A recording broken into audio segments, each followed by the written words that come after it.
Hi YouTube, so welcome to Butterfly Alchemist. This is Lunaria, and today I want to be talking about resonance knowledge to help transform your life. So you have to bear with these concepts for a bit to understand where I'm going with this, so please be patient in this video. So resonance is something where if something has a natural frequency to it, and an external force at the same frequency enacts force upon that particular object, it begins to oscillate at a higher and higher degree. So what is an example of that? What does that mean? What can we think of this as? Let's say, this is a common example for resonance. You have a child on a swing, and this is an example that really helps me to understand it as well. And basically the child keeps kicking and pushing higher and higher. They are in agreement with the swing. They are in resonance with the swing. And as they push that external force of that kick outward, the swing goes higher and higher. So what does that mean for our lives?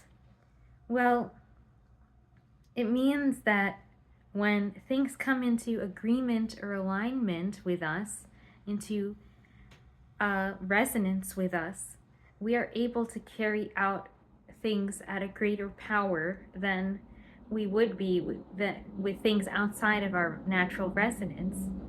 So I think this extends a lot further than just thinking about it in a physical force type manner.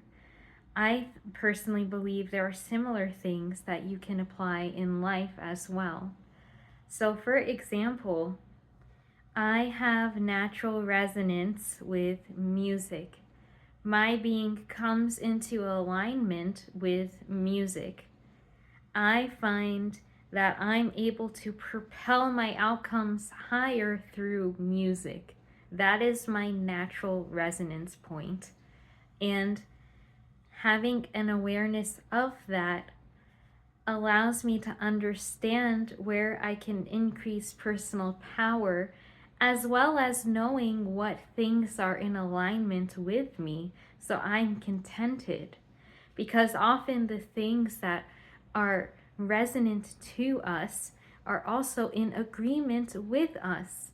There are also things outside of our resonance that do not come into alignment with our natural frequency or capabilities.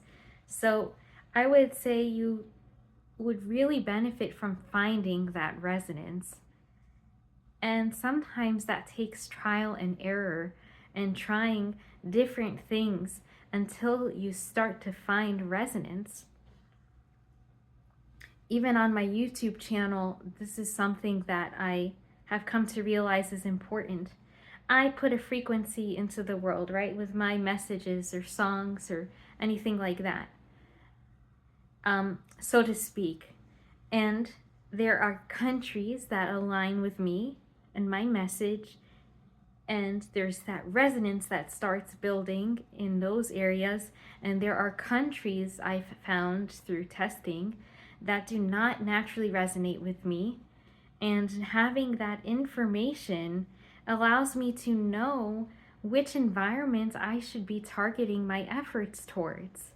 So it's actually really important, because knowing your resonance stops you from wasting energy. You want your energy to be in alignment with things that oscillate higher and higher for you. And again, that takes experimentation and often years and years of trial to find out. But once you do, maybe for you, resonance looks like an environment that gives you greater peace because it's in natural alignment with the things that give you peace or gives you joy. So I believe resonance is a very critical point of the way I've thought, even though I wasn't having the word for it yet. I was intuitively looking for resonance. And there are other things that also align with different terminologies for resonance. So I'll go into that too. There's something called resonant or intuitive knowledge. For example, sometimes people just know you're feeling sad and they say, "What's wrong?" And it's not on your face. Somehow, something in them just knows. Or we have things like mirroring, in which when we see someone's expression, we intuitively begin to mirror and empathically understand things that a textbook doesn't give us. These are intuitive, resonant forms of knowledge. And I think it's important to hone that kind of knowledge too. Why do I say that?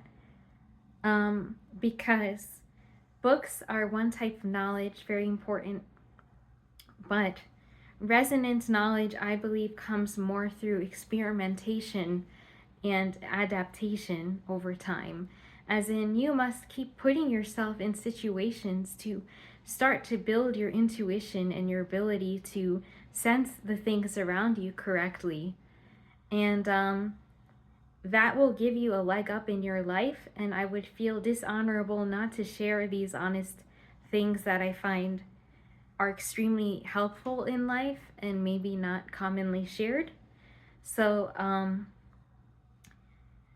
and the truth is, because it's not quantifiable, you can't put a number to resonance knowledge. It is something that you build through your ability to start reading patterns. And there's a part of your brain that I believe does that better and better on its own the more it is exposed to different environments and patterns. And again, that is really important, because let's say you have to make a quick decision or a snap decision, or let's say you're in a situation where you're deciding what is the best decision. There's no way to quantify a best decision. You want to have a stronger groundwork for your resonant knowledge, to have already built a better understanding of what aligns and what doesn't with you, so that when you go forward into new decisions, you have a bit more of a knowledge base to draw on. This is not to say book knowledge doesn't count. The more you grow your book knowledge, the more terms you know, the more words you know, the more precisely you understand yourself and are able to clarify your thoughts. And that absolutely helps with building resonant knowledge, but it's not the only piece. So I hope this helps. I really just wanted to share this because I think it's so important and something I don't really see posted on a lot, or really haven't really seen much about this topic. Thank you.